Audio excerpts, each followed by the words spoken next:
Hi, everybody. I'm super happy to start episode 7 of Common Ground, and I'm going to bring on Curt Doolittle as our guest. Curt and I are good friends, and even though we're not perfectly politically aligned, I think Curt is one of the most important philosophers of our time, and he's made several philosophic breakthroughs that will change the world.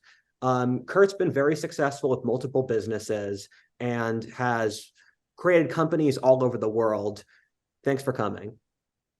Thanks, man. Really enjoyed to be here. When you first told me you guys were going to pull up Common Ground, I thought it was a great idea. Yeah. Dave just touched on the fact that you want to solve real problems, and of course, all three of us want to solve real problems. Yes. But one of the things that we tend to get, because we were raised in democracies, we tend to think that a problem needs to get one answer needs to solve all problems. Very conservative thinking, by the way. Yeah. Instead of that, you need a portfolio of narratives that reach different audiences, providing them with the same tools of understanding. Yeah. I think it's also the industrialization of thought, where if you're an industrial society, you want to systematize and standardize things. And with that, you want to make everything as simple as possible. But the reality is that the world's exceptionally complicated. And because of that, you need a multiplicity of different situations where, for example, if you're in politics today, you must support immigration under all circumstances. You must support free trade under all circumstances. And the reality is it's like a board game where certain times it makes sense to be for immigration or for free trade or for invading the neighboring country. And other times it's not a smart idea and you have to use your own good judgment. This is the challenge I would say that we have is being able to have nuanced conversations about complex issues, right, in a way where we don't end up attacking each other and because we don't agree 100% on each of these views. The three of us have enough in common and we have enough values in common because we care, we give a damn, right, and we treat each other with respect that we can have a conversation about these topics and not degrade into, oh, you're a racist pig or whatever, right? Well, you and I are from, David, you and I are from the same generation, same class background, etc. So we have the same values. Roger's just a younger version, so he's adapted to it. But I mean, if you I'm saying this without joke, right, without sarcasm. I bet that there's nobody. I bet that of any major question that can be asked, Roger and I can answer it, and that seems like a ridiculous. Can we answer it correctly? I pride myself of being able to go to a cocktail party and talk about any conversation. I'm not sure the answer is going to be correct, though. I have a different problem. You can probably be understood, though. I can go to the cocktail party, and I'm pretty sure I'm going to be correct. I have no idea if anybody's going to understand a thing I said. So, but some of the biggest, there's a couple of different philosophic breakthroughs Curt's made that I think are very important to talk about. One of them is that Curt studies language. And I think that's incredibly important because we're in the age of the greatest amount of pseudoscience and propaganda ever. People my age think we're completely aware, but the reality is we're constantly bombarded by propaganda from corporations, companies, interest groups. And we can all agree that toxic masculinity is a force in society, but also we struggle with looking for the negatives of how women communicate and deal with society. But we can all agree that there are mean girls. There is a negative aspect to that. And so, Curt, how would you explain how people lie with language? I'm so tempted to say that we should, before we get there, we should explain. I'm not going to do this. I want to color what I'm going to say. Yeah. Is that we just touched a moment ago on how the middle class rose and the working class, then the females, and now immigrants from outside of our class structure are moving in. So these are market demands being generated, right? So then so I was saying everything we talk about is in the context of the market composition for ideas that contain group strategies expressed as political demands, right? Those are changing, and that's a problem, right? But it's a logical problem. Yes. Now, you and I could start back and say, well, we could talk about how the English started the empirical revolution. It went to France, became a moral revolution. Went to Germany, became a rational revolution. Went to the Jews and became a pseudoscientific revolution. Went to the Chinese and became what the hell ever, went to the, right. It's working its way through the world, right? The modernity, what we call it, is working its way through the world, just the way that these challenges are working its way through our polity, right? So and one of the points Kurt's made that I think is very valuable. Sorry to keep basically blowing air at you, but is that everything, we have an idea in the modern world, there's good behavior and bad behavior. And some people are just and people normally politically think the other side's just stupid. But the reality is that everything makes sense under the circumstances it occurs in. And the first time I talked to Curt, I asked him, how do you justify someone dropping 70% of their income on a nice car? And Curt said, if you've got 6 months to live because of cancer. And that's kind of the underlying logic where, for example, let's say you're Russia, for England, it makes sense to develop a logical system based off empiricism because you're fundamentally a market economy. And empiricism stems from a merchant's worldview where you count things, you trade them. Russia, they get battered by the Mongols all the time. So you need to get your people together and have them fight the Mongols at all cost. So that makes unquestioning loyalty to authority seem like a moral virtue in your society. And that eventually evolves to the horrors of Stalinism and Putin's modern Russia. But you can see every logical step that led to it. And that's the case with everyone. If you're, sorry to talk for so long, but if let's say you're a complete degenerate fuckboy who doesn't hold a job and you're constantly... Can I be? I'd like to be. And you're constantly partying. And the thing is, your parents might think that's completely irresponsible, but it's a strategy for your genes to impregnate as many people as possible and then not take care of them because that's the most effective strategy for your genes to survive. And we are all making strategies based off what our apparent strengths and weaknesses are. Correct. So if I boil it down and get really, really basic and simple with this, what you really discussed here is empathy, right? And the examples you gave were, hey, if I'm in this person's situation, this makes sense to me. If I'm in this person's situation, it makes sense to me. The fundamental ability to put yourself in somebody else's shoes and think like them is one of the fundamental problems we have. Very few people are capable of doing that. Correct. They can't say, yeah, go ahead. But that's what you're really getting down to. Right. And so one of the things that Rudder and I both do somewhat differently is that I think of it from the neurological standpoint upward.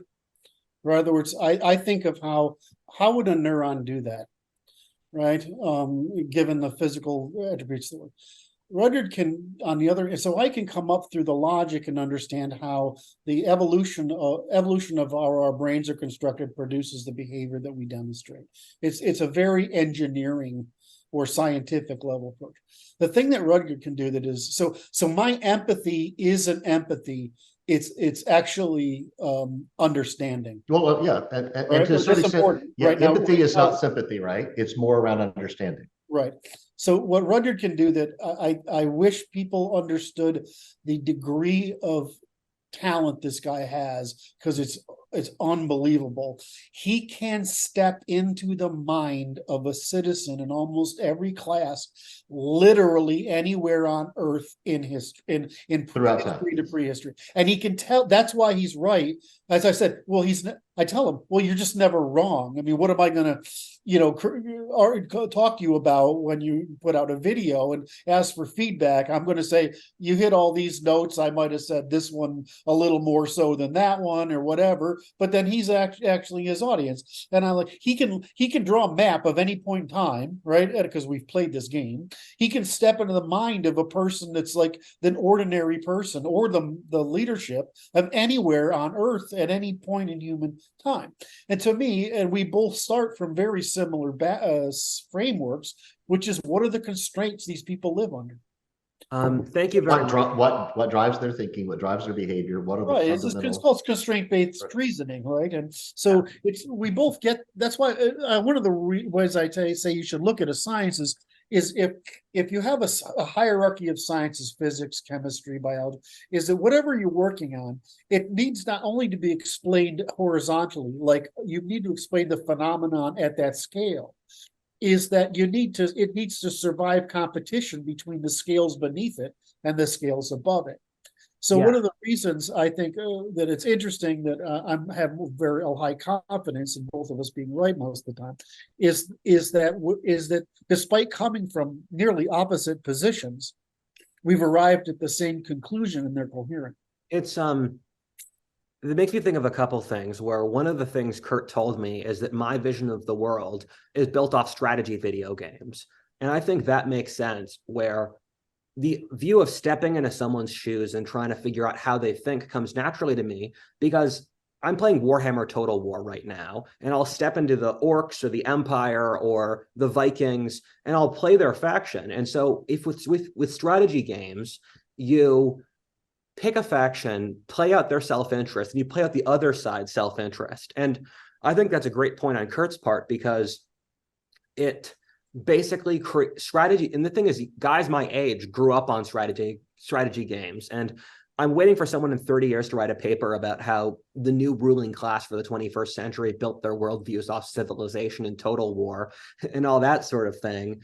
But I think a point to jump to is one of Curt's entire philosophy is based off falsification, which is the extension of the scientific method to every aspect of life. Because the scientific method operates by, I'm going to run a test where there's one of two options.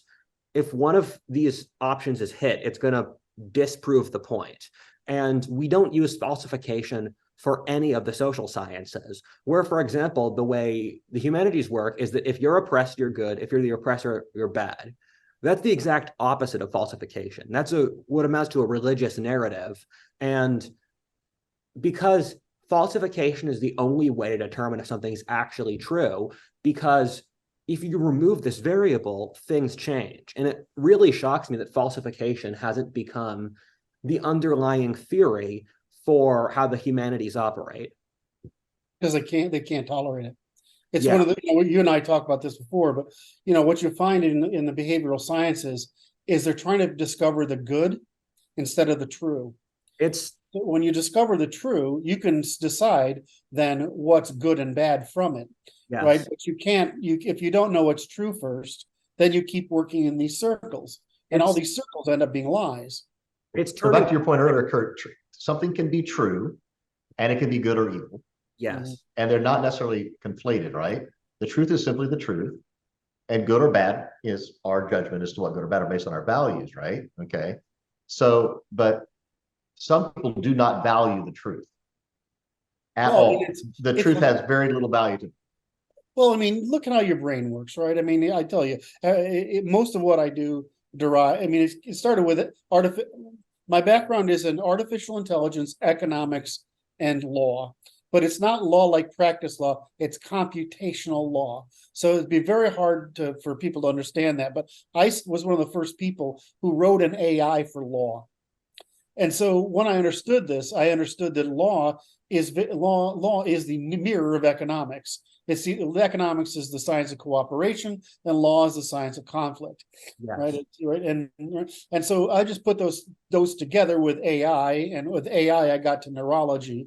And so I set this intersection of cause, neurology, and then the cooperation, which is economics, and conflict, which is law. And if you look at those are three very empirical sciences. And they're in conflict with one each other, competition with one another. So it's not like being in social sciences or the priesthood or the politicians, where you're trying to come up with good. You just end up with what survives. What survives competition between the evidence of human cooperation, the evidence of human conflict, and the evidence of human cognition, which is most easily discovered by expression and language. Yes, it's effectively the problem we run into is because which is in other words, that competition is a process of falsification. I meant to tie it back to what you were saying, and I forgot. The problem we run into is because we removed religion, we have the remnants of religion end up everywhere else. You can see partial parts of religion in pop culture where people become obsessed with video games, in movies. You see parts of religion in politics. And The first conversation Dave and I had, we were talking about immigration, and I think immigration is good sometimes and bad sometimes. In America, I would have liked if we had Mexican immigration for the first 15 years or 20 years and then cut it off like 1995. But what ended up happening with the co-host was that he thought immigration had to be good under all circumstances. Absolutely good. That's what happens when you can't have politics be a religion, because people need to believe in something not of this world, because everything of this world will eventually let you down in some way. Let me jump in on that. I strongly agree with you. The world will falsify your ideas. Exactly. Well put. So I strongly agree that people have a desperate need to believe in something, to find meaning, and to have meaning themselves, for them to have import, right? To be important. Yes. And if they don't have a classic religion, right, they're going to find something, right? So my identity, who I belong to, what I believe in, et cetera, has become more and more important, right, politically, because we are less religious. Absolutely. And it's become, it's taken the place of, or as a form of religion. Think about how, if you play this memory game, right, try to predict what you're going to do during the day or during the week, and then review at the end of the day and the end of the week how well your predictions were. You become really aware of how shit we are at it. Yeah. Right. Okay. And so what we do is we compose history because that's what our memories have to be. Right. We have very large brains that can remember a lot of stuff. You have to be able to find the stuff in there and put it in the right place. So our memories are very efficient. So they construct our histories as a set of good judgments. Yeah. When they're just right, when in fact we're predicting mostly a general set of goals, and then the next few moments, really. So back to your point though, Roger, as well. Okay, so if we use an example, immigration as an example of this mental construct, the way people think, almost everyone I know would say that overarchingly, immigration has value. There's great. Our country was built on immigration. We're all immigrants, et cetera. Unless you're a Native American, right? You're saying you're all freaking illegals, right? And even if you're a Native American, you're an immigrant. You came across the Bering Strait or whatever. We're all immigrants. Got it. Thanks for being sanctimonious. Thanks for being paternalistic and patronizing. Some of us were conquerors. Some of us were. Some of them are called the conquistadors, exactly, and our unapologetic. And some of us, much later, were immigrants. Yeah, but there's a big difference. There is a big difference. Okay, but everyone's not from here. We agree. Everyone's not from here. Got that. Now, is there good and bad of that? Here's the thing. I think immigration is great depending on who comes in and what their values are. If the person happens to be a member of a cartel, I think we agree we don't want that person in, right? If they're a drug trafficker, if they're trafficking women and children, et cetera, if they're in the sex trade, probably not good. Most countries use immigration in an effort to have competitive advantage. They will say, oh, you're a nurse? We don't have enough nurses. Come on, first in line, right? So while America has said, bring us your poor, your tired, your huddled masses yearning to breathe free, from a sort of moralistic point of view, right? Most of the world says, oh no, immigration has only one thing to do with for us, which is moral. It was practical. It was also practical, but it was disguised as moral. The Europeans out of North America and then out of the Caribbean, and we eventually ended up kicking them out of South America. And what we wanted was people to settle the territory so that those SOBs who were fighting wars all the time, like America is today, wouldn't come back. It's not I look at the world morally when I'm talking to you or someone, right? Something I can act on personally because I'm bearing the cost of that moral decision. But when you're talking about politically, you're doing something, then that's empirical. Now you're saying it is an empirical thing, and I'm not directly bearing the cost of my decision. What I'm doing instead is virtue signaling by giving away assets that aren't mine. So you covered a whole bunch of ground here, and my job. No, it's your job. My job is to be Forrest Gump, right? So in the little Forrest Gumpian world here, there are two basic discussions that we were having. One was this notion of religion, of how our politics and our thinking and our morals have become our religion without being religious, et cetera. And conversations that are very difficult to have because they are rooted in some sort of fundamental belief and they're not terribly logical, fact-based, et cetera. It's mostly about how I feel, et cetera, right? And we used immigration as an example of a topic that could happen. And that happened when Rudyard and I were on with a friend of ours. We did a podcast with him. He, of course, believed that immigration was an absolute moral good, and there was no possible way that immigration could have any negative effects at all. Okay, this was an extreme view of the world. Rudyard has this sort of nuanced view of the world, which is, hey, there are pluses and there are minuses, right? There's value in it, but also there are some possible. It's a matter of degree. I mean, what's the upper limit? How many people can America absorb, regardless of who they are, right? But what's the upper limit? My friend wasn't willing to have that conversation. He was actually a little bit negative and critical of Rudyard, like that, et cetera.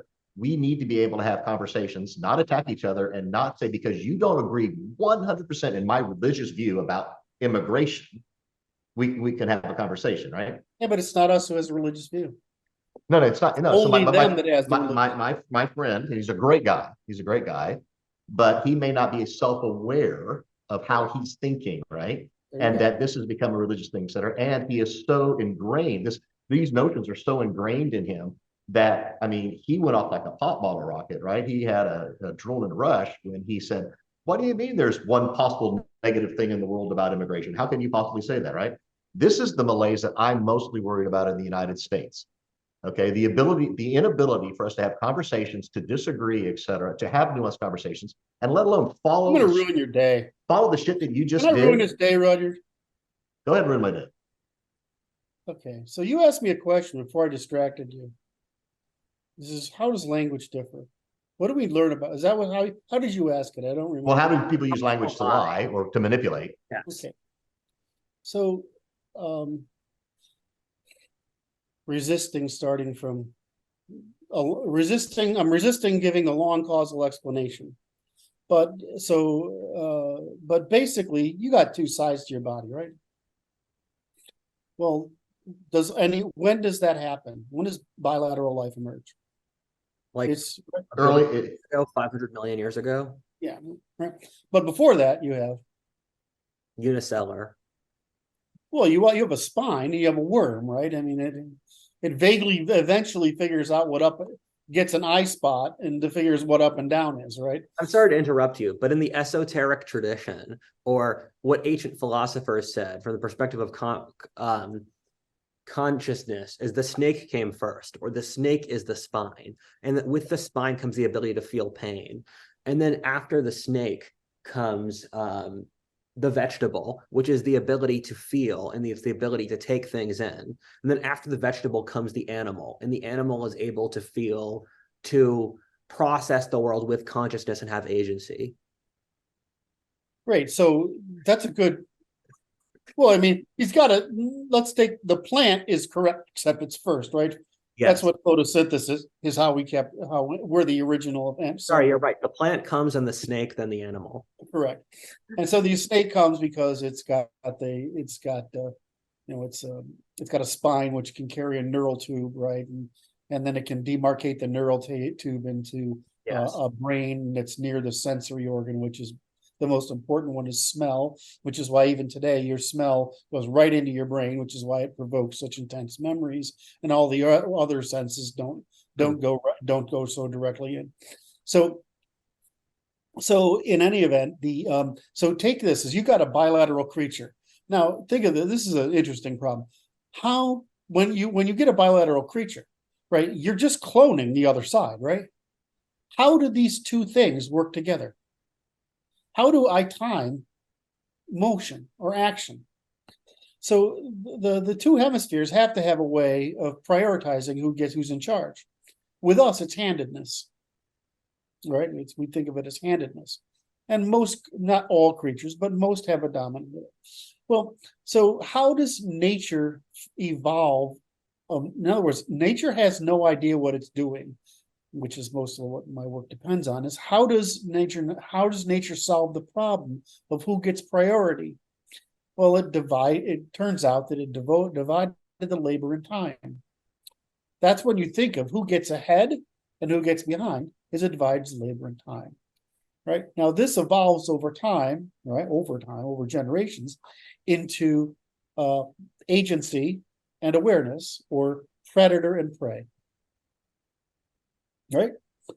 Predator and prey. I'm doing stuff specifically now, and I'm controlling my. I'm observing and integrating my environment for threats, and this cooperation turns out to be. I really dislike McGilchrist intensely, but he did write a large book on this subject, which I won't quote because I don't want anybody to read it, but it is true.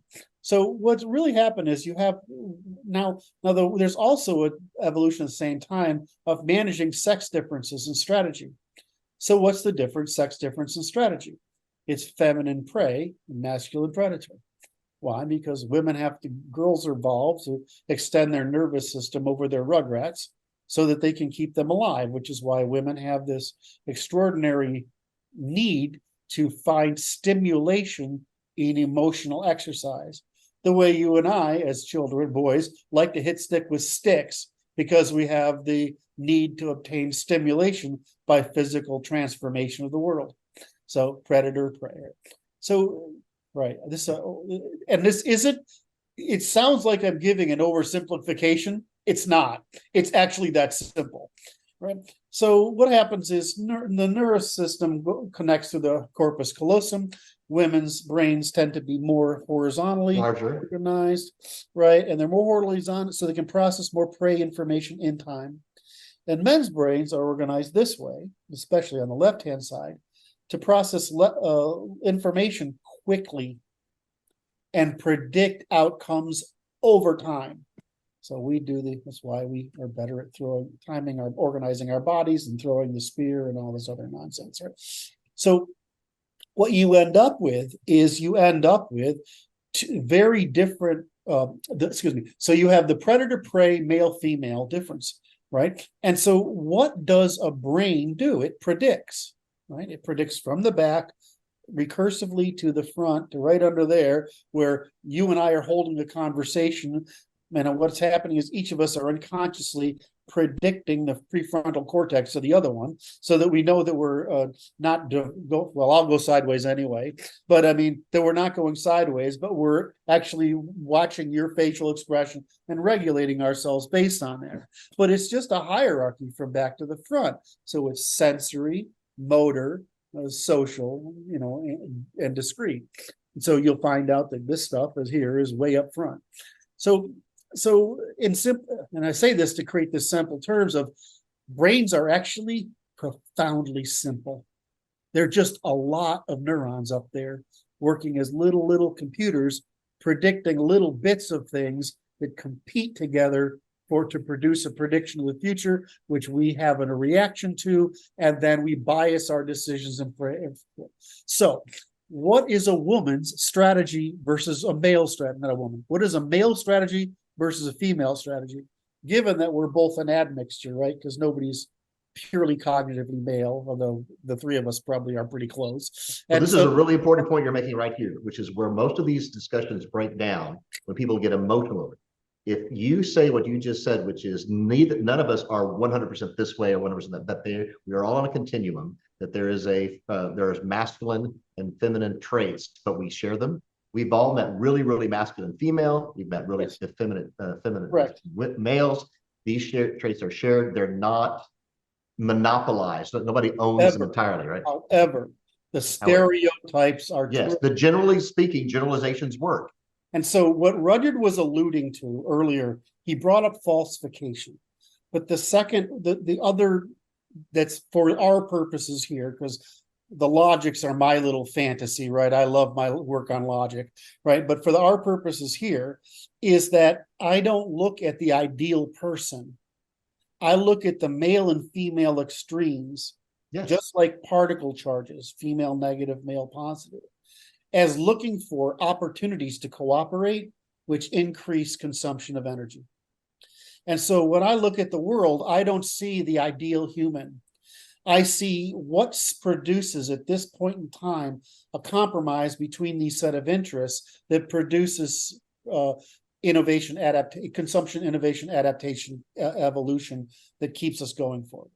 And so this is so whenever I'm talking, you'll say, well, Curt, you keep talking about these sex origins as differences, even though we're all the same. We're all some sort of admixture producing an overlapping distribution. It's just because I'm trying to get you to understand cause so you can understand how another person thinks, right? And the problem we're going to have with your theory that I don't want to ruin your day is, can you have a logical argument with a woman? Yes. About what? Okay, so we're not that far apart, you and I, in that. I do see differences. We're not that far apart in that I see differences in the way women and men argue, discuss, view the world, drives them, etc. Right? Okay, and I harp on this all the time. But it is not impossible for a woman to have the traits you're describing, nor it is impossible for a male to exhibit these stereotypically negative female traits. Of course. Okay, so we say, but when you say, can I have a logical conversation, discussion or argument with a woman? Yes, I've done it.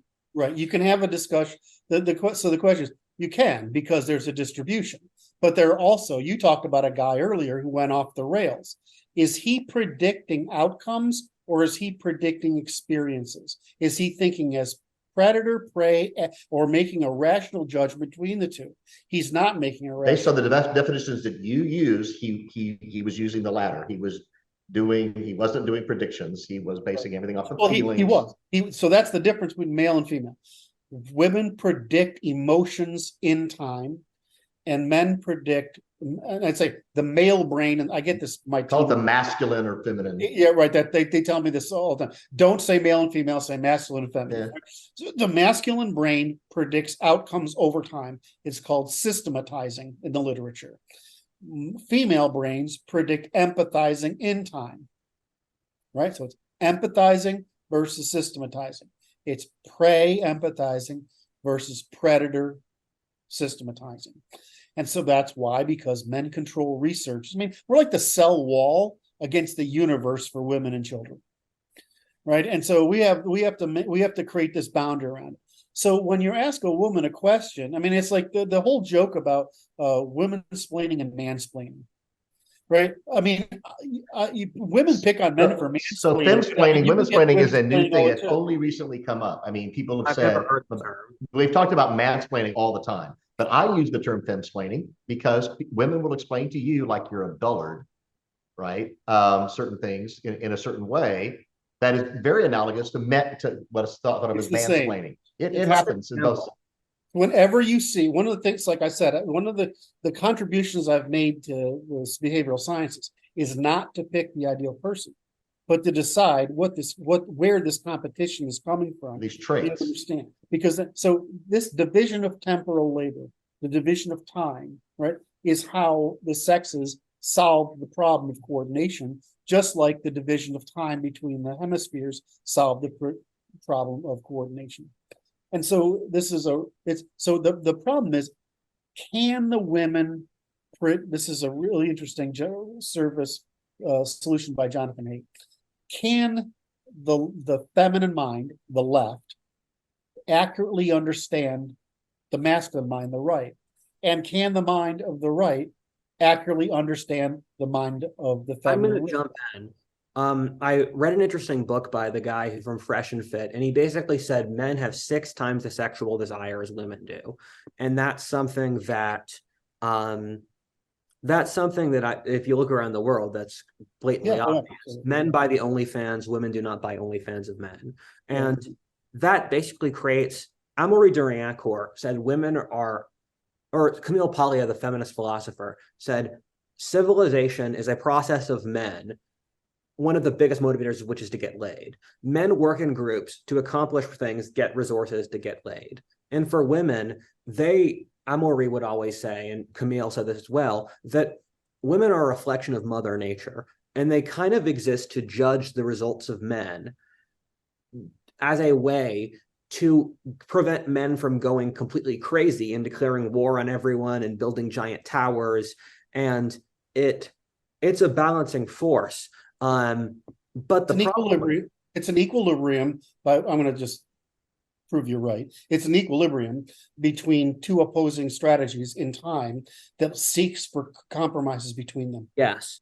And what ends up happening, though, is that men have a very powerful incentive to understand female psychology. Most men are very poor at that, however, but women have very little incentive to understand male psychology because guys are going to hit on them if they're attractive. And Well, if you want something from someone, then that's when you would care about their understanding their motivations, their psychology. And women want things from men and men want things from women. Okay, but they both want something from each other, right? Yes. And they adopt strategies that work for them. So if I'm a woman, I want to be able to be attractive to and or support and get resources from, get the attention of, be liked by men, and vice versa. Okay, yes. Absolutely. Do we come about it from different ways? Perhaps. For me, this entire discussion boils down to the thing that Curt brought up earlier, which is, can we ever have a conversation? There are those of us, I think, that understand the female mind pretty well, that understand the male mind fairly well, and that can bridge that gap. There needs to be a bridge. And politically, the bridge of the world is Bill Maher. Okay, I use Bill Maher as the example. You've heard me say this before, Curt. I'm sorry, Roger. Somebody has to be able to say, hey, I understand the far left, I understand the far right. Wait a minute, guys, we've all gone a little crazy. Isn't there some sort of middle ground? It's when a Bill Maher starts saying that the left has gone, that the hyper left, the hyper woke as I describe them, has gone too far, and maybe there's needs to be some sort of temperance. Someone has to be able to interpret for the two of them so that they can communicate and they can understand each other and that they can get along. Yeah, because right now they don't. What if they're just wrong? Some people are just, some things are just wrong. No, that's important. What I'd throw in, Curt, is that in our current society, we don't really give women a no anywhere. And what that means, there's no position in society where we tell women as a group, that's not really a smart idea, or really shouldn't be doing that. So I've said this in arguments with women. I'm in my 60s and I've had multiple relationships with women. And I've told many of them, it's not that I don't understand you, it's just that I disagree. You think that because I disagree with you, I can't possibly understand you. No, I understand you. I just disagree, which is Curt's point. Sometimes you're wrong. And on certain matters of principle, you have to stand one of those things. But do I need to understand how that person's coming to those conclusions, et cetera, right? I can't tell you the number of people that are my friends that call themselves conservative who can just not possibly understand, fathom the thinking of people on the left. It is so alien to them. They have no clue. And I go, well, then you might talk to somebody who walked a mile in their shoes, who considers himself a classic liberal, who grew up that way. You might want to figure out how the other side operates.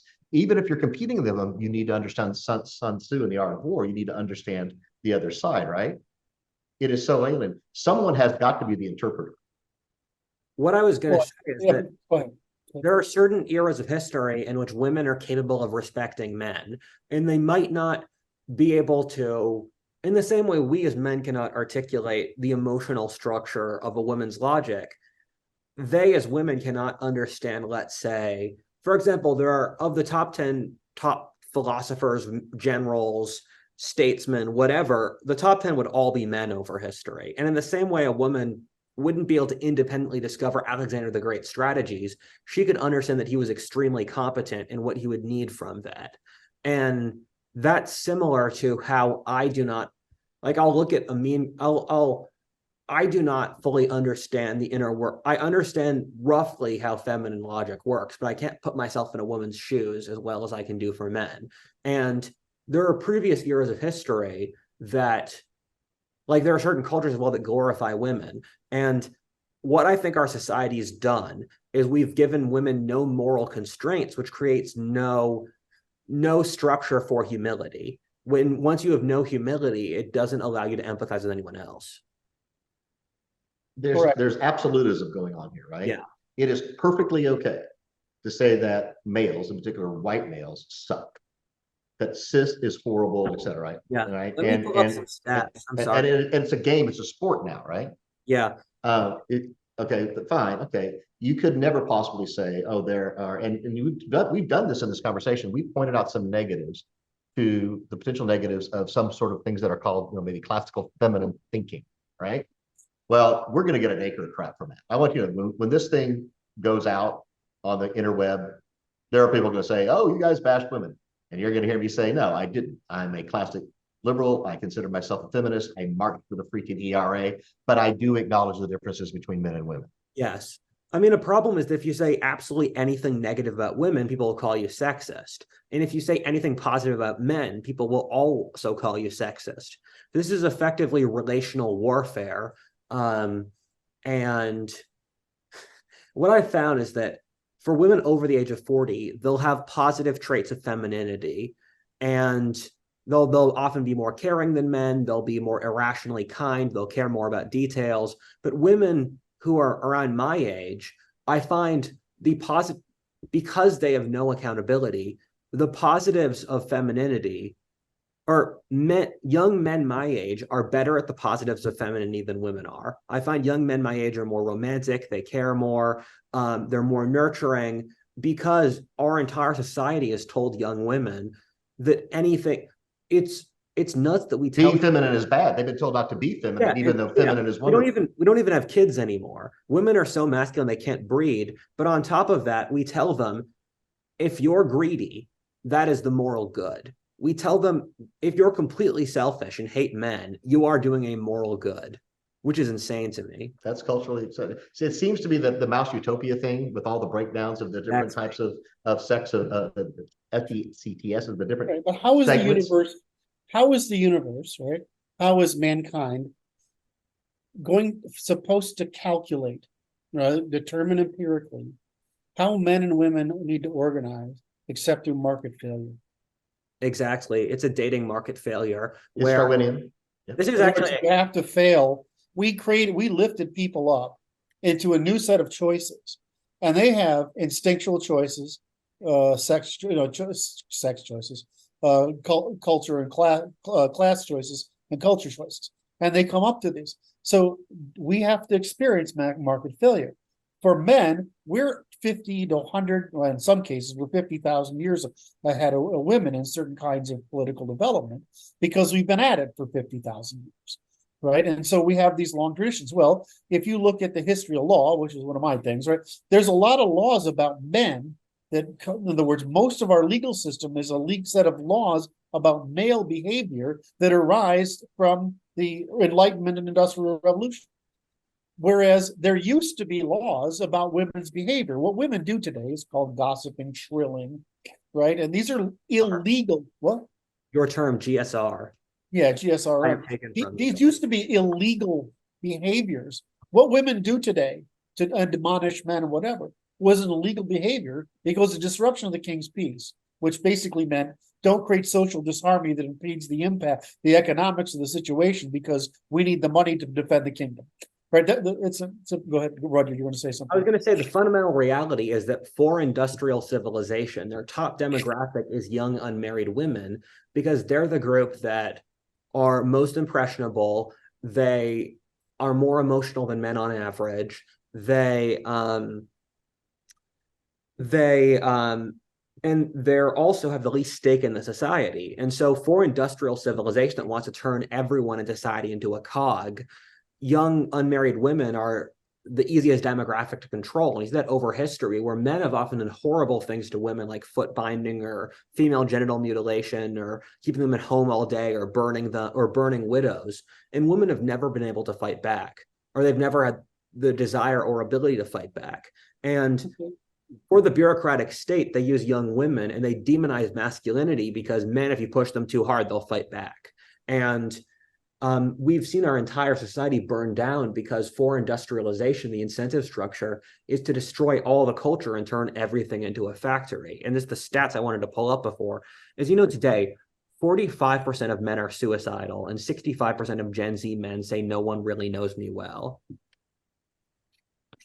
It is sad that at a time when we materialistically probably are better off than humanity has ever been, right? We have more freedom, choice, etc.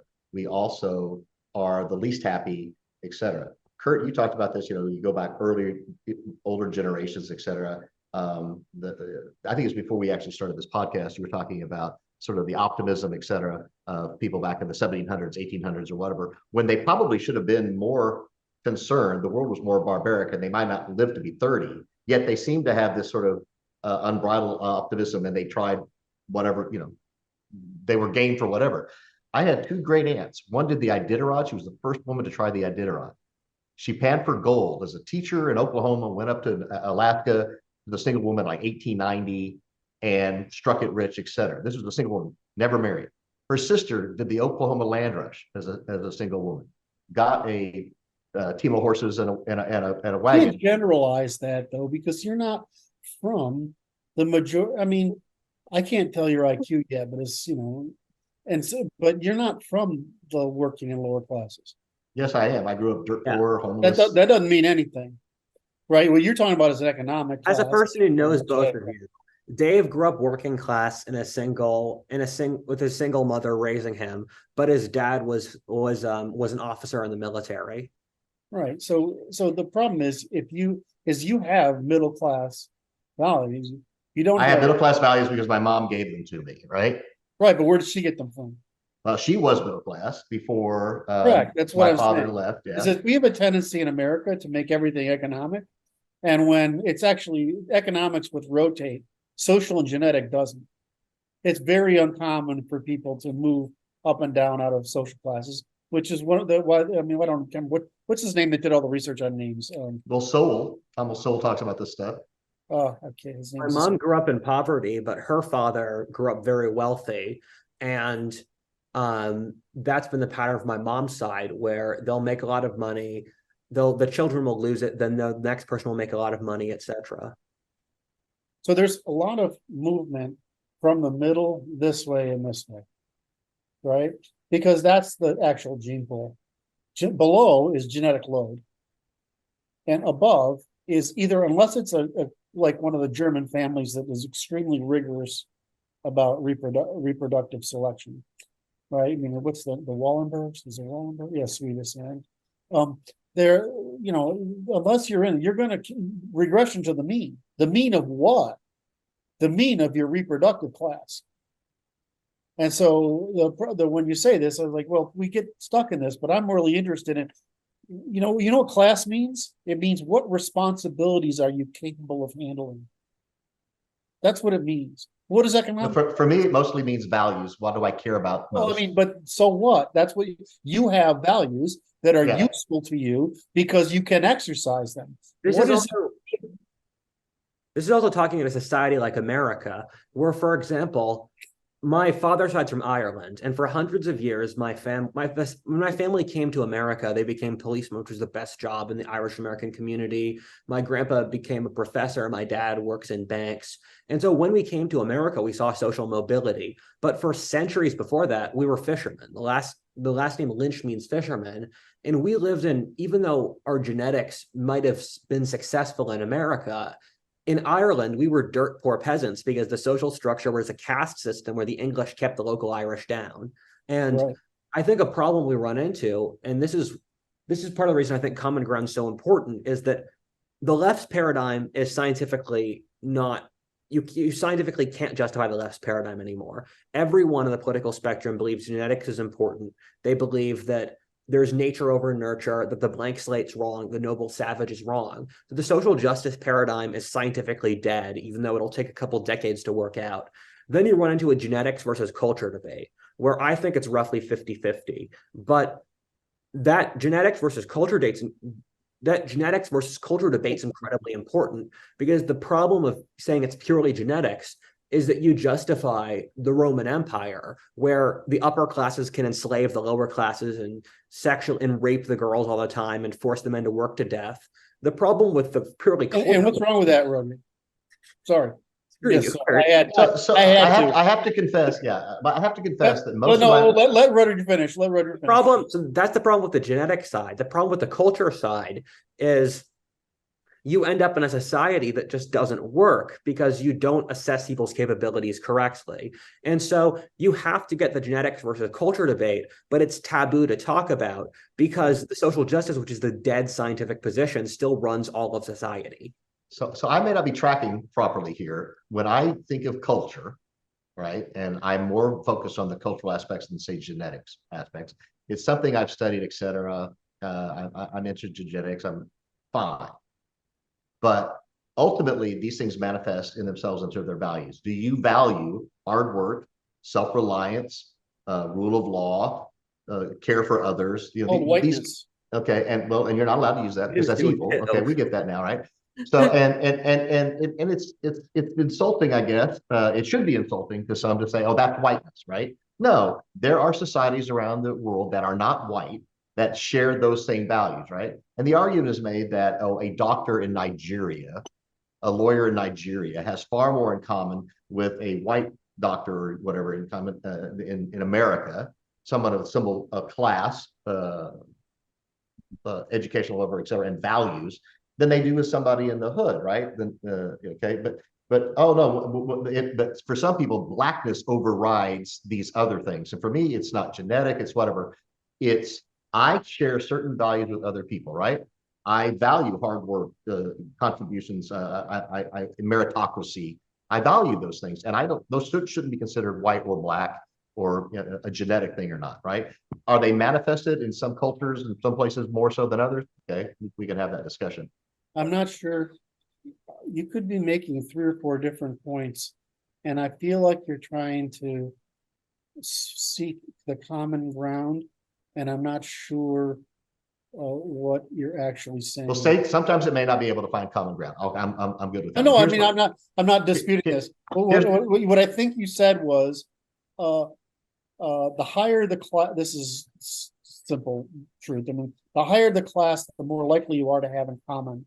The lower the class, the more. No, classes have more in common with each other than people do based on race. Yeah, that's on the early modern period. What? That was a big theory in the early modern period, where when the Spanish colonized the New World, they said the Aztec nobility have more in common with the Spanish nobility than either populations do the lower classes of either country. And so the Spanish royal family actually has the blood of Montezuma in it, which I think a lot of people don't know. And that's what you see today in a lot of ways, where I'm going to make a video at secular civilization, where I went to Phuket in Thailand, and I drove around, it looked like Florida. You can go to Dubai and have a same culture as upscale bar in New York City, where there is this global elite culture today that's vaguely Western, but it's also not. And so let's make this simpler. I got to Forrest Gump this because other people are watching this, okay? Yes. So if I'm a hardworking professional in Africa, right?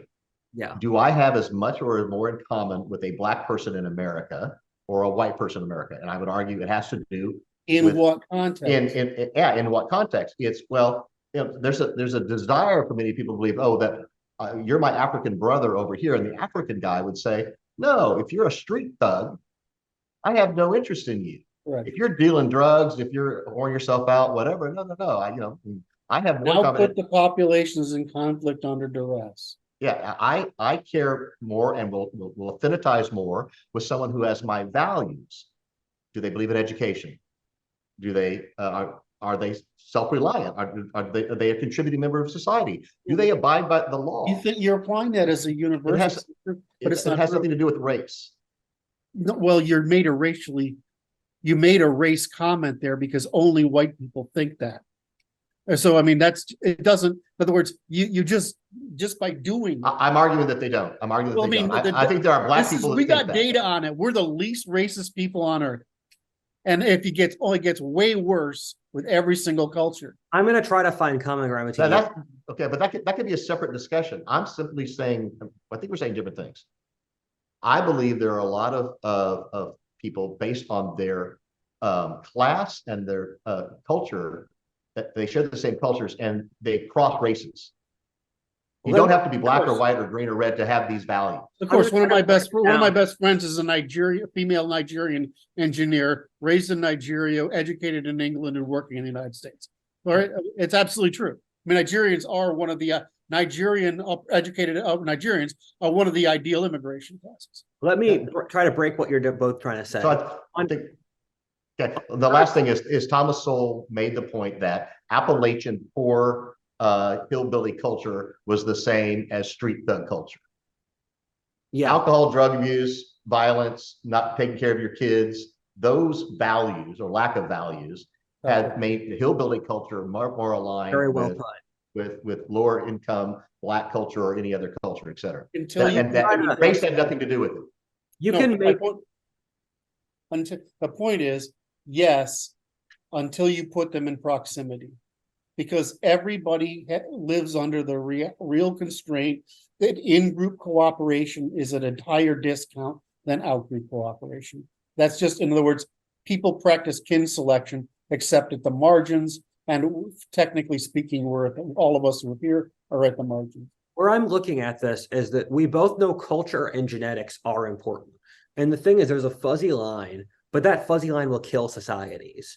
And I understand both of your points where David, for example, this is David is of mostly Scots-Irish ancestry. My mom's side's Quaker English are from the north of England. My dad's side's Irish. Dave and I are the closest genetically you could possibly be without being different, while still being different groups. However, the North English Quakers, when they immigrated to America, caused the Industrial Revolution.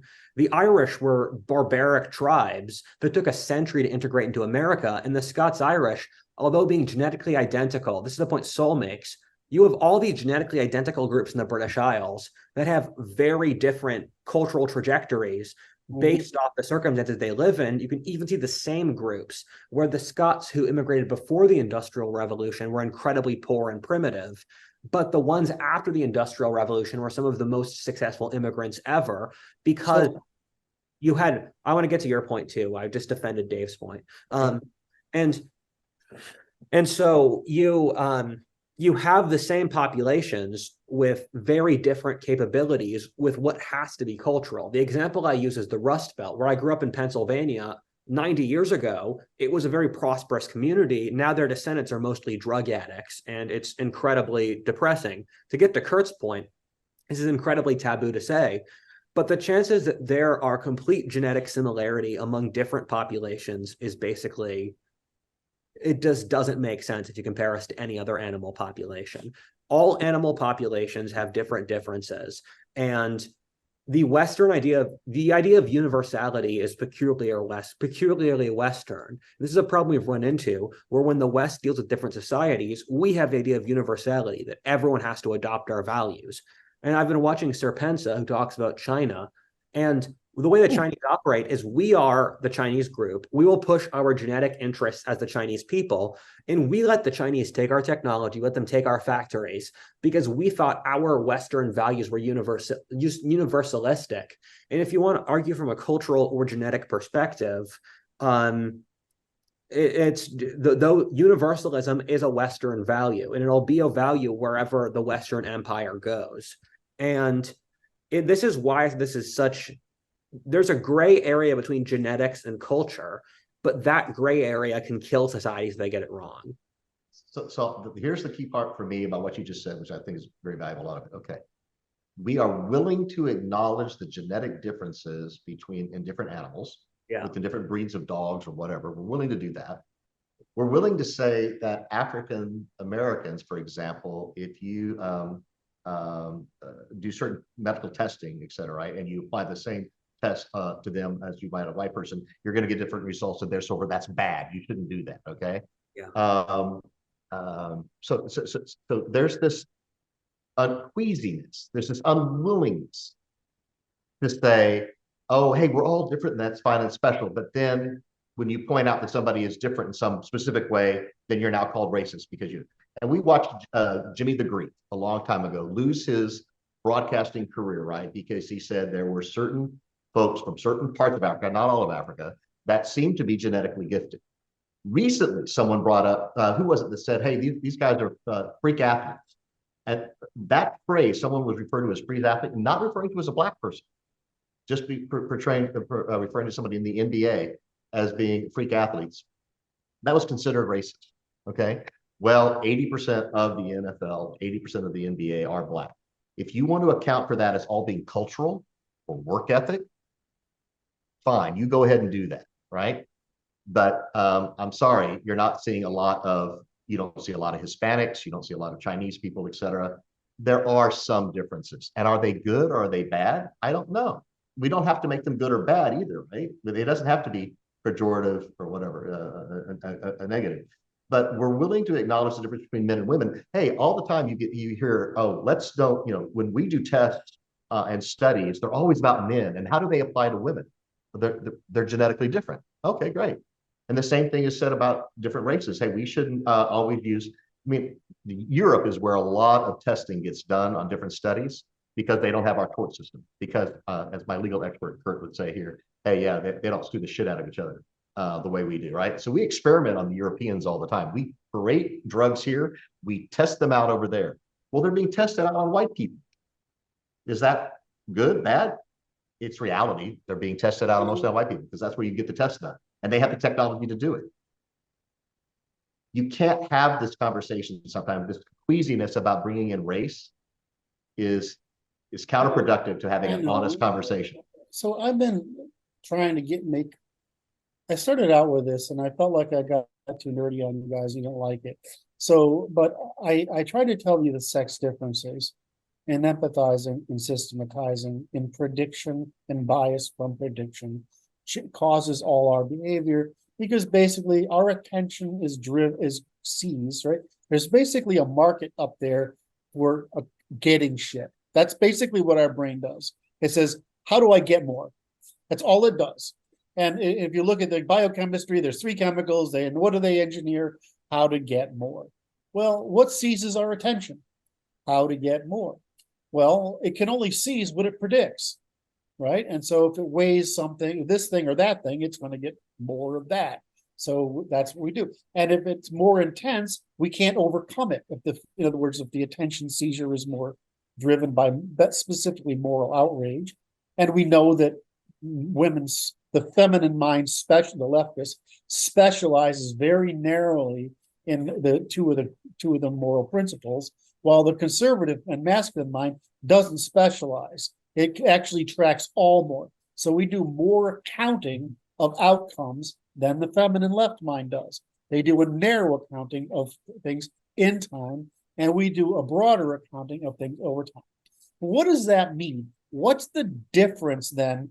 The meaningful difference, other than the arbitrary feeling, and this is going to tie together your class issue and your race issue and whatever, all together in one, is that if women hyperconsume, right, in time, that's an in time, men hypercapitalize over time.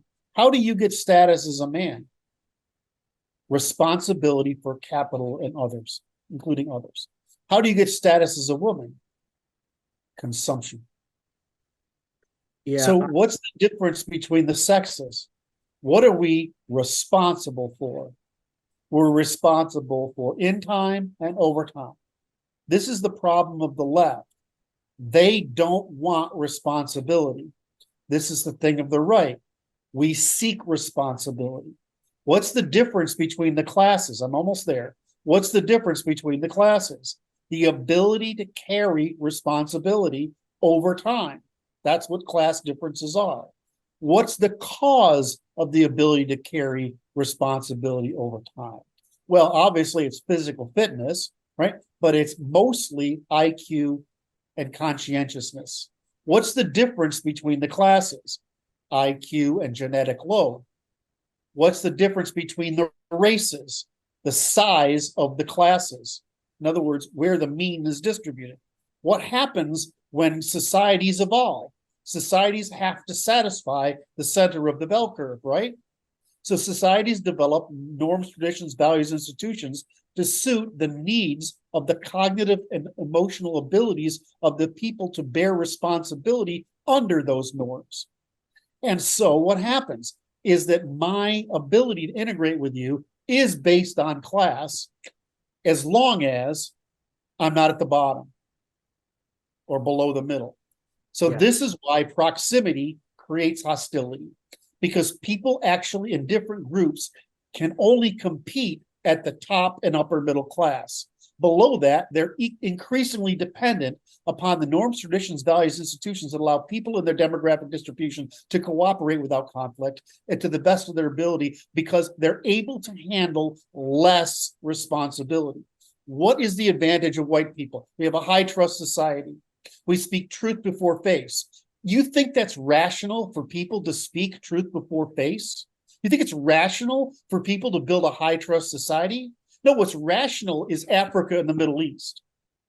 What's irrational is whiteness. Why do you think we're vulnerable to sedition by the Abrahamic Marxist sequence of seditions? Because we're a high trust people. Why are we a high trust people? Well, we have a higher IQ, but we've been commercial longer than everyone else. Why? Because in the river civilizations, you could concentrate power and taxation along rivers because a river is a highway that allows cheap execution of power across vast territories of production. What happens in Europe? It's a land of freaking rivers and forests. You can't concentrate power. It's impossible. So what do? You get feudal systems or similar like that, where they have to rely on militia. Well, militia, what are militia? They're us. So what happens is you get a completely different civilization dependent on duty, loyalty, and trust. In other words, Europeans are all members of not of a society, but of a military. And the society is a derivative of the military. Why? Because geographic and demographic distributions require it of us. We don't have any choice. Where do you think Western civilization comes from? It comes from the steppe. Does the steppe have rivers? No. Does it? I mean, you do in winter. You go to the river with your carts. Does the steppe have? Does steppe have flood river valleys where you concentrate agriculture? No. Matter of fact, it's unproductive land. There's nothing but wheat there and grasslands, right? So what do? You take your carts and your horses and your bronze and your wheels, and you go out, and you and I get together, our families, our clans, and we go entrepreneurially form a business venture to go out and raise our cattle and steal as many cattle as we can from others. This is called the pirate economy and polity. And how are pirates organized? Entrepreneurially, by contract, by law, by meritocracy. And so the West what happened is these pirates became these land pirates, right? They're on carts instead of ships, moved into Europe and killed all the men, raped, pillaged, took over the women, the horses, and the land and the animals. And then they brought this aristocratic system with them. And we see it for the first time codified in the Greeks, except the mind that's left over isn't the Athenians, it's the Spartans. The Spartans are our memory, our only living memory of what our people were like and where that democracy came from. It's an aristocratic top-level thing that's based on geography and time because we happen to get lucky. We got edge of the Bronze Age. We got bronze from the Middle East. We got wheel from old Europe, and we got the horse from the steppe and the margins of Asia. So that's where our society comes from. We're fucking weird. And so if you look at these cultures, we can, in fact, program each other through social constructions to do it. Now, my view is culture is downstream from law in European civilization, and we can bring this about through law by telling the effing truth. And we can change our education system not to tell people these Marxist false promise lies that are pseudoscientific denials of that entire chain of responsibility. And instead, we could say, here's what the responsibility is, and here's how the world is going to sort out. And it doesn't matter what we promise you, because in the end, it's always going to sort this way because the physical universe can't tolerate anything else. All right, that's my rant. I agree with you for the chain of logic that resulted in the West's success. And I also think it's getting more and more likely that genetics has influenced history. The thing that worries in a geneticist-based argument is that in each era that makes it, they merely justify the power structure of that time. Where if you look at when genetics were really popular in 1900, people said the Slavs were incredibly genetically inferior to the Germans. However, the Germans and Slavs are quite genetically close, all things considered. People said the Celts and the Irish were genetically inferior to the English. However, when you drop Can I still hold on to that fantasy a little bit? Fuck you, buddy.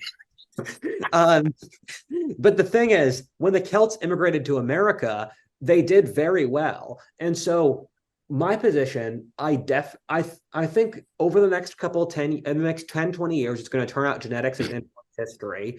I do worry about pushing genetics too far, and I do think culture does have an effect. And of course, the yes. thing that I would say, Curt, is that as we exist now, because of World War II, the left has been capable of having no moral standards because it won the argument. But if we were in a world where the Nazis won, we look at what the Nazis are masculine thinking. If we looked at the Nazis in a society where they had total power, we look at that and think, holy shit, you think Czechs are subhuman and you use them as slaves? And so it is possible to push a geneticist argument too far. And this is the great peril of philosophy, that the arguments you make influence other people. And I look at Mexican Americans, for example, where Mexicans have assimilated, they marry into the white community, they're very hardworking. And if we had a society based on a geneticist argument to the Mexicans are inferior, we would turn them into our enemies and have them hate us. And why, this is one of those interesting things. I made a purely empirical statement about large numbers of people producing distributions. yes, That's all that's saying is, well, I mean, the problem is if you bring in too many people under 85, you end up with South America. And the if you bring in problem you end up with the Middle East. is to make an argument that's successful, all the principles you have to argue have to be correct. And for the Jews, for example, Jewish Americans had an IQ of 80 when they immigrated. Now they're like 110. And so when you move the Jews from being in a peasant community where they didn't have any interaction with the modern world to modern societies, the Jews were able to increase their IQ by amounts that should be absolutely impossible. And like, for example, I was abused as a child. I scored an IQ of 100 when I was in 6th grade. And like, I'm guessing my IQ is significantly higher than that. But due to the circumstances, if you were to judge me, you would say, actually got a 99, you would say that I was genetically inferior, but I went on to live a life that was very successful. And so it's complicated. You need this is another problem. Yeah. There are IQ is a measure of two different things, right? We have your neurological capacity and your accumulated knowledge. What we're looking for is a coincidence between them. So in other words, for example, we should be able to test your neurological response time, like the blink test. Yeah. We should be able to respond to that. And that should give us a fairly accurate view of your neurological response time. Right. From there, we should be able to test you on culture neutral tests, right? And so culture neutral tests should tell us, well, that should reflect, in other words, regarding falsification by competition within domains, right? And then so we culture neutral, which is pattern recognition, right? And then you should get into culture crystallized, which is not cultural neutral, right? It's accumulated knowledge.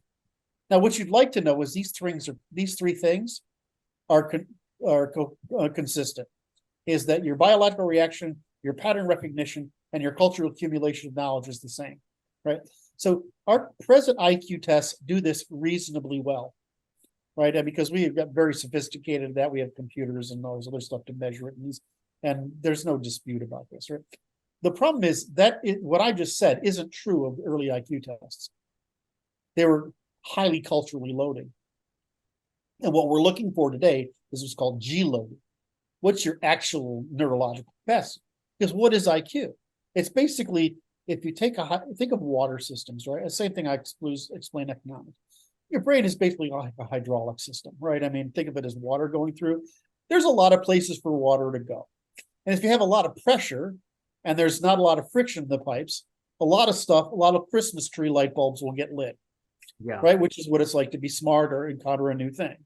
But if there's low water pressure and the pipes are not so big, then the water doesn't light same water pressure, which is your biological capacity, doesn't light up as many Christmas lights in the hierarchy from back to front. Yes. And then there's the third piece, which is so this is the basic understanding. You have the basic understanding in right and left, and then you have the basic understanding of back to front. And you say, okay, now I can explain everybody's differences in behavior and feelings of perception and quality and whichever stuff, because you can just say, okay, your brain is doing this, and it's focused here, and you have underdeveloped up here, which is what we find in people in low agency, they have low underdeveloped.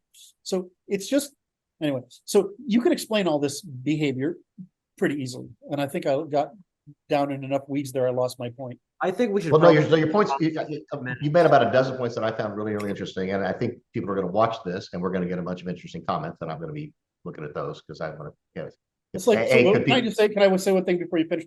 So I don't know if you don't get it. I get teased for being an atheist. I'm not. I get teased for being a racist.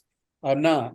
Right. I'm just an empiricist and I want us to freaking get along. So I'm the same thing as you, David. I mean, a difference, Curt, is that you think the world's inherently comprehensible and I don't. You always say the world's simple. I always say the world's incredibly complicated. And yes. What I would say, sorry to cut you off, Dave. Run to the bathroom and then you can finish your point. But I don't believe in any test is able to measure the fundamental nature of reality. I think you can pick a certain aspect of it. And so, for example, Pygmy tribes in the Congo have an IQ of 54, while the average in America is 100. And the thing is, it is possible Pygmies genetically have lower intelligence, but also they're from an illiterate society. Where in America, we're trained ever since childhood to take tests. Even the most brilliant Pygmy, he's probably not. This is maybe is like we can measure that. Here's the real issue. I don't trust your metric is actually a fundamental test of intelligence, because since we started using science, none of the metrics we viewed for science have been incredibly accurate at measuring the fundamental full complexity of reality. Which is why science always. That's not what we're measuring. We're measuring neuroplasticity. You're measuring capacity, but capability, the jump of neuroplasticity to ability to function in the world. The thing is, your ability to rationally, empirically function in the world is dependent upon are your assumptions correct. But that's not just IQ. He's measuring IQ. You're measuring something that is bigger. He's measuring demonstrated intelligence. And so there's 4 steps to get from your natural ability, which is G, right? Your neuroplasticity, to demonstrated intelligence. Now, of course, the obvious one is experience, training, drive, and right. And so the way you say this, how do I improve my IQ? What do you mean by that? You can't improve G. It's not going to happen. Other than by staying fit, right? What you can do is you can say, I can accumulate general knowledge, which is of course Rudyard's thing, right? You can accumulate just my thing is what I'm asking, right? So you can accumulate general knowledge. Right? General knowledge is stuffing your head full of patterns that other people have discovered for you and you can apply. The second thing is I can tell you what's wrong with a Ferrari by listening to the engine. Why? Because I've spent a lot of time listening to Ferrari engines, right? But if you ask me to try to fix a General Motors or Toyota car, I have no freaking clue, right? And the answer is because the guy who spends that time at that level of detail is going to always defeat you. So this is the problem when we say, what is IQ? 2 things matter. A couple of things matter. One is IQ. One is trait conscientiousness, which is your ability to stick with something, right? Right. It helps to be a little free of neuroticism. But as Rudyard said, if you get really good ideas, that's great. If you get really bad ideas, you're screwed, right? So that when we look at a pygmy with a 50 IQ, or 55 IQ. The problem is that he's not broken. He's still a socially functional human being. To take an ethnic European with a 50 IQ, that person is mentally defective, right? He's broken, right? You can't fix that. But so he can't be competent in his life.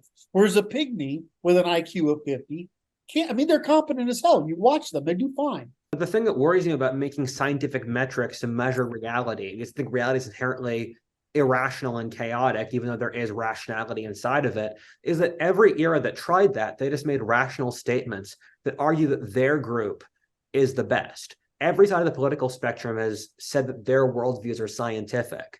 And if we had made a metric based off genetics in other eras of history, if the Romans did this, they would say the Romans were the smartest people in the world.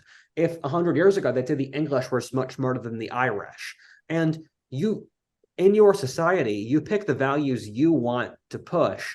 And then let's say white people die out in 200 years. That our high trust will kill our societies and the Arabs and Mexicans and whatever replace us. Those societies will measure our high trust incredibly poorly. because our society died. And I think you need to have a lot of humility whenever you make a metric and understand that reality kicks you in the face no matter what you do. Well, I mean, there's truth to what you said, because people are wrong and they justify themselves all the time. The reverse is the aristocracy generally is smarter. The other thing loses too. Look at the English Civil War. Look at the you can lose. You can. That's not a question of that. That's still error. It doesn't mean they were smarter. It means they were wrong. People can be wrong all the time, right? I'm wrong. You're wrong. We're all wrong all the time. It happens. So the test of this is at the macro level, which is evolutionary velocity of the polity. If you look at, there's no comparison to Europeans. Why? Right? The Chinese had a long time to develop, but look at the rate of their development is actually quite slow. Look at the rate of Europeans. I mean, we had a few years in the before the Bronze Age collapse, a few centuries after the Bronze Age collapse, and a few years in the modern world. And look what we did. If we hadn't been obstructed, we would have had the Industrial Revolution by 400 or 500. So we lost 1,000 years. But if you so when you look at, so wait, I just want to summarize. Yeah. Is that so? There is an empirical means of judging the capacity of the population and its culture. I mean, if we flip it around, and you might disagree with this other observation, is pretty much everybody exhausted the value of agrarianism by 800, right, and started going backwards. And so who didn't? The Europeans would have hit the Industrial Revolution by then if they hadn't been affected by plague, conquest, and overreach, which was what we do wrong all the time. We made this metric in 100 AD. The Greeks and the Romans would have scored incredibly high, but then it's like what Spengler says. Societies go through phases. The Greeks and the Romans did very well, and then it moved further north. And so up to that point, the North Europeans would have scored very poorly, but for the next 2,000 years, the North Europeans would have scored very well. I know, but that's saying that we aren't as Popper would say, parsimoniously, through verisimilitude, competition between wings, gradually removing human ignorance, bias, and deceit. But then we find more ignorance and deceit. If you were to be in 1900, you would think we had made a giant breakthrough in every single field, and that was true. But then their descendants 60 years later rotted their civilization. Well, I again, how does the universe calculate, and how does man calculate? We exhaust. How does the market calculate? How do you and I calculate? I mean, I'm going to bring this back. We exhaust our opportunity. So I have to get down to practicalities with all of this. These conversations are very, very interesting. They are fraught with problems in today's political world. There are going to be people that watch this conversation that we have and get triggered and go off on all sorts of tangents, et cetera. And like you, I agree. I agree that you're an empiricist, but also as a pragmatist, I would say, look, whether we bring race, culture, whatever into it, there are practical policies that any civilization should probably enact for its betterment, okay? If we were to take immigration as one, I would say, without regard to where you come from, what your race is or whatever, if you have certain capabilities, for example, I'm going to use the nurse example. We don't have enough nurses in America. If we're going to prioritize who gets in and who doesn't, assuming we don't believe in completely open borders, right? If we believe in some sort of selection, why wouldn't we choose to bring in those people who can contribute to our society the most? And we have to come up with the criteria for that, right? What are those criteria? Skill set is often one of them, right? Capabilities, et cetera, right? The people that tend to come over from India come over because they have enough money and education, et cetera, and can get over here on an H1 whatever visa, and because they're needed. And that is a different population than you might see who are capable of physically walking across the Rio, right?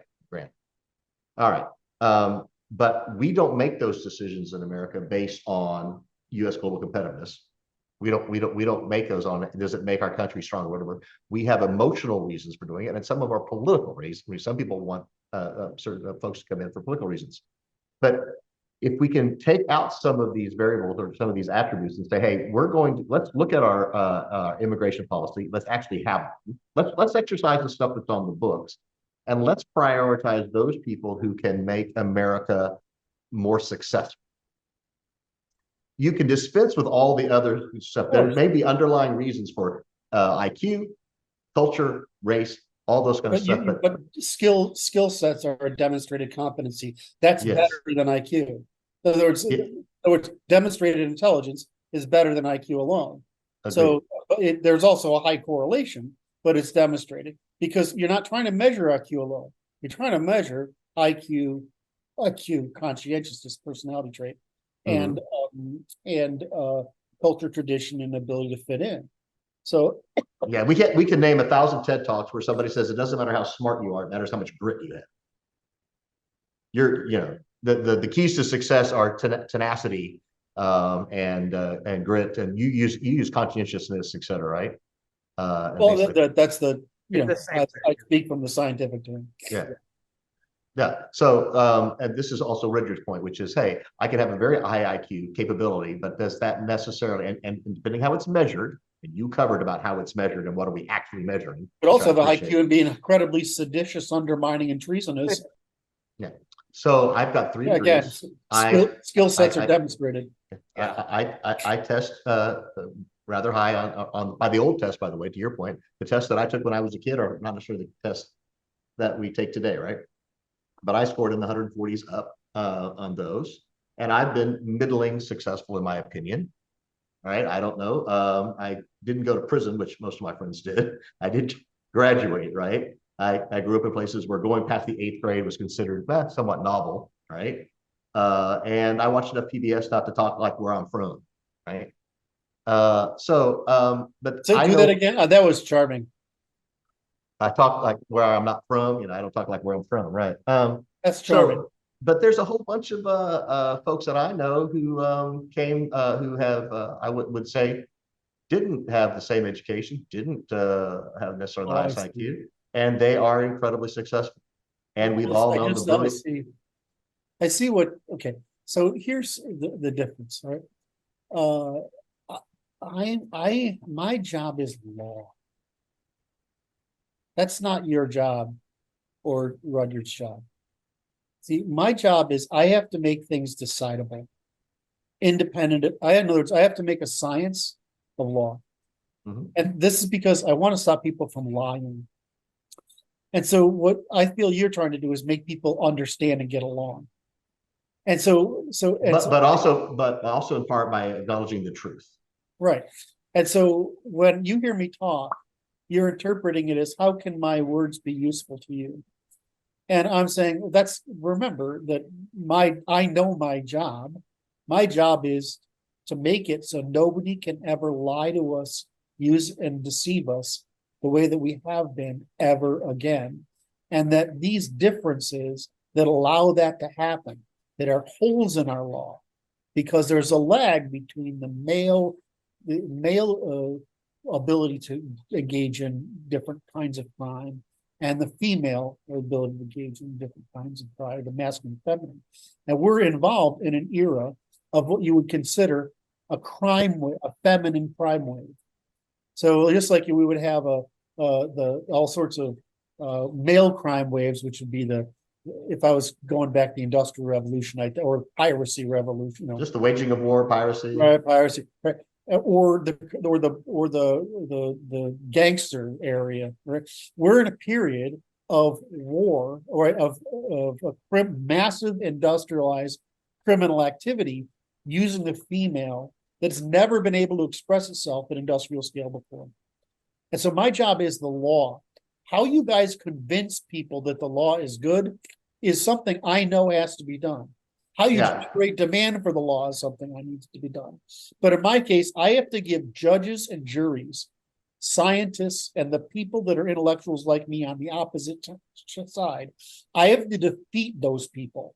I don't have to convince anybody. That's your job. Yeah, so I want to operationalize what you're saying. If a tree falls in the woods and no one hears it, was there a sound? Who the hell cares, right? If we can't take what you're doing and others are doing, this is why I care about Rudyard.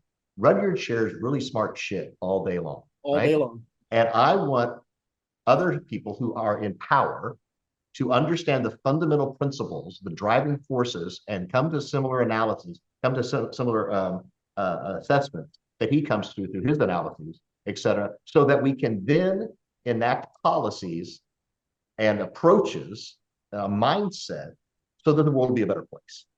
Because if we don't do that, why am I doing it? Otherwise, it's just mental masturbation. What I'd throw it has to have an outcome.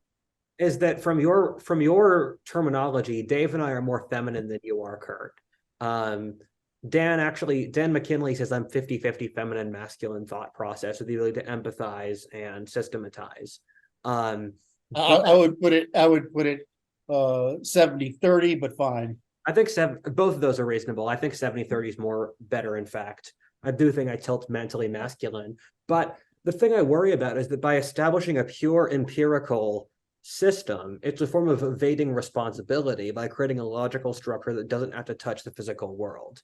And you need a balance of both, where you need to establish principles that are correct, but also apply them in the world. And those how would I falsify that?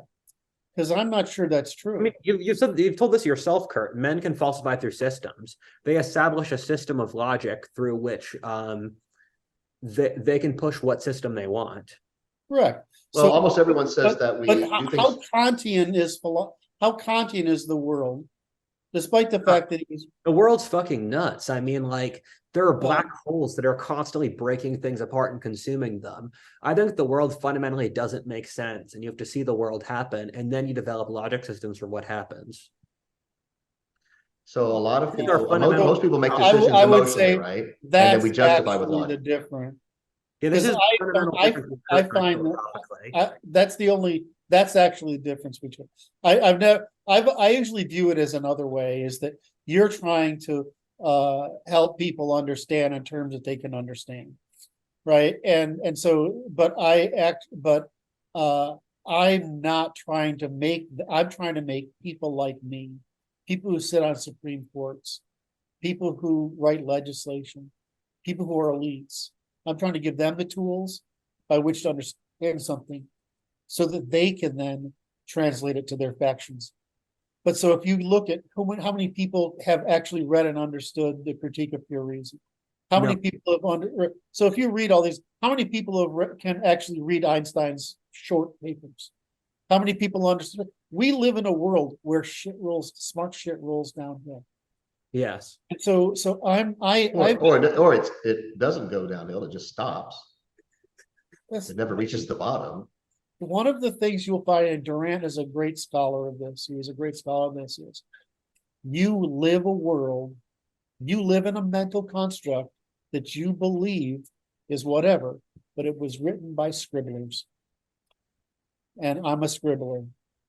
And so that's just reality. It doesn't matter what you think or I think or we opinion. You can trace all these thoughts to various thinkers in history, and they're the ones that drop the fucking landmines that change the world as we know it. Why? Because there's a time when you can be a Darwin. There's a time when you can be a Menger. There's a time when you can be a Lawrence. There's a time when you can be a Smith and a Hume and a Blackstone. Right, because the information's available to you to be a Smith, a Hume, or Blackstone. Yes. There's a time when you can be a Bacon. There's a time when you can be a Descartes. I have Bacon. There's a time when you can be an Aristotle, a Plato, and a Socrates. And unfortunately, it's got to be in the opposite order. Right. So there are times when the information that's available to man is sufficiently lacking in distance for the human mind to make a connective leap, that we can come out and create these ideas.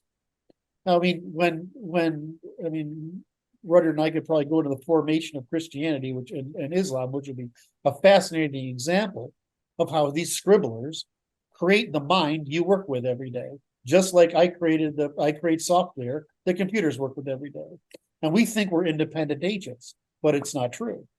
It's somewhat similar to how DNA works. DNA tries different things, and those things that work survive, and those things that don't. Correct. And sometimes bad DNA survives, but it's the nature is not merciful.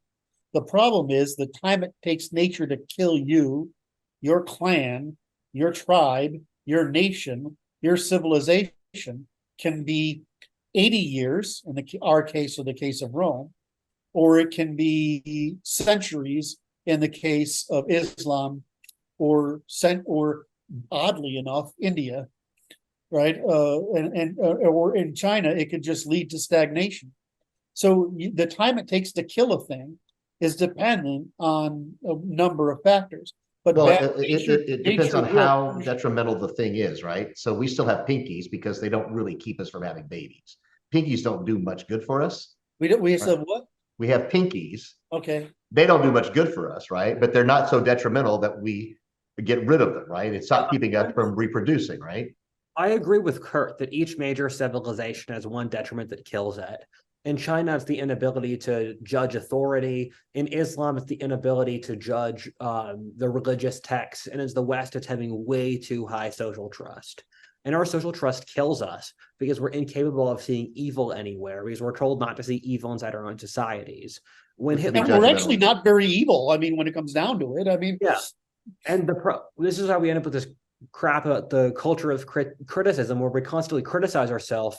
And this is often the case with societies, where societies push the worst thing they do as a reaction against difficulty. The Aztecs thought the Aztecs, through some mumbo jumbo, knew their civilization was going to die in 1519. They were sacrificing more people to appease the gods for them to survive. The Nazis thought, we're going to kill more Jews now that we know the Soviets are going to beat us, because that's our number one thing for history. The Chinese, the Muslims think, not the West beat us, we have to go harder for the Quran. And for the West, as our society faces struggle, we think we have to be more high trust, we have to criticize ourselves more, but that's the underlying process that's got us in the problem in the first place. Right.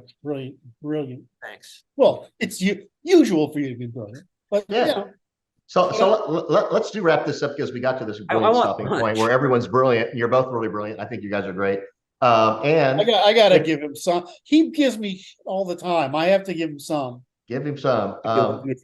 So I think it's important that there be a discussion like this on the interweb, where people can disagree, not agree, bring up new things. I mean, there's actually, I'll be honest, there's about 4 or 5 elements of this that you brought up that are something I'm going to have to ponder. I'm going to go back and think about, et cetera. And I'd like my job is to fuck with your world. I promise. I need a new world. You know, I don't want, you can change my world. I'm good with that. So if we can't do this, right, then we are truly at, right? If they're, you know, somebody, and Richard's going to bring on somebody who considers themselves to, you know, far left of me, right? And that's great. We have to be able to do this. Otherwise, our society is screwed. We have to be able to talk about things, ugly things, true things, things we don't agree on. If we can't do this, if we can't find common ground, there's no chance. I still want to ask you the question: what if it's not possible to find common ground? No, it's very likely. No, it's very likely. It is. There's very likely. It's very likely there isn't. This may be tilting at windmills. I'm a bit of a Don Quixote, right? No. I mean, falsifying the optimistic theory that is actually as valuable as finding a solution. In other words, whether you're right or wrong, falsifying. We're going to find out. We're going to run the experiment. I like to say we're going to run the experiment. It doesn't matter. I just want us to get along. So if we have to separate into different polities to get along, or we have to do some compromise so we can get along, I don't care. I just can't imagine that if, with the evidence that we've seen from how people, given increasing opportunity, increasingly fulfill and progress toward their biases, and those biases difference in sexes, and the sexes are difference in group evolutionary strategy and the means of organization policies. I just can't believe that we're not going to end up returning to European structures like this country was originally founded, as a bunch of states that specialize in different needs of different populations. The Greeks never went back to the city-states, which is a point I wanted to throw back at you, Curt, where you talked about the European way of organization, but imagine the world where the Roman Empire survived, where, because the Roman Empire towards its end, it acted like China. there was the giant impersonal empire run by a bureaucracy where the common people were kicked in the face all the time. And I think it's possible. Look at South Italians. South Italians are genetically like other Europeans, and they used to be a freedom-loving people.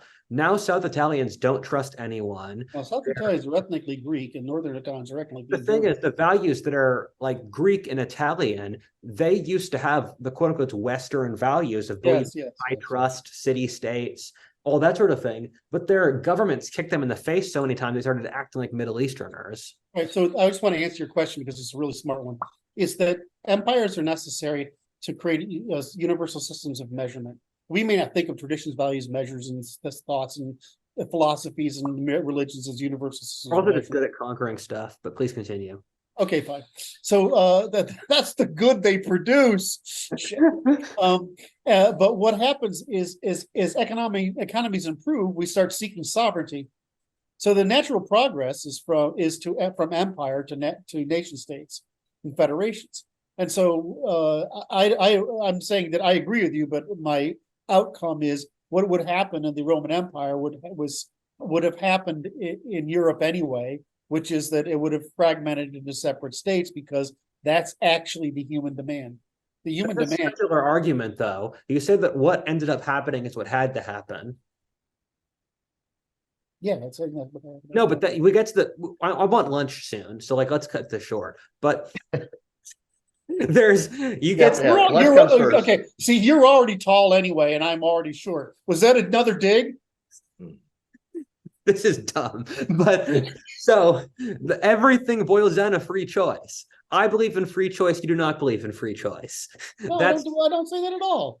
But the argument he does believe there's natural outcomes that certain forces, and if you run the experiment long enough, certain things will win out, and the world is the way it is for a reason. But I got so much insight because that's right. You were correct. I got so much insight because I was wondering how do we come at this differently? And I'm actually an aristocrat, right? I think of the world aristocratically, but Rudyard thinks it more like a priest, where he's worried about the people, right? So I'm like here. I'm before. What? I've heard before that I'm a priest. Right. And so you look at the world from that person's perspective. So you think of the world as chaotic, which is brilliant, right? It's why you're so good at what you do. But I look at the world like a king and I'm like, this is just how shit works in the large part over time. And, we've got so many constraints on us. And, so I think like an economist and a lawyer and not a lawyer, an economist and a judge. But aren't economists cucked now? They believe in MMT. Fuck. No, they don't. Those aren't economists. They have the idiots. You can't be Scotsman. So you be a good economist to be an economist. I got pulled pork in the fridge. Sorry. I'd like to say this. This was fantastic. And what I want to do, Curt, is before we de-evolve any further, is see what the comments are like. And then you should probably come back. Yeah. I live to serve. I do have this His Highness Lord Saint Protector Rudyard Lynch, that I have to show our new guru and savant. Mm-hmm. Yep. All right. And so David, you're actually really good at your job. Keep the confidence up, and you'll get there. Yeah. Another 60-something years, and I'm there. Okay, I'm going to pause the recording now. All right. It was great being with you guys. Peace. Take care. Peace. Thank you.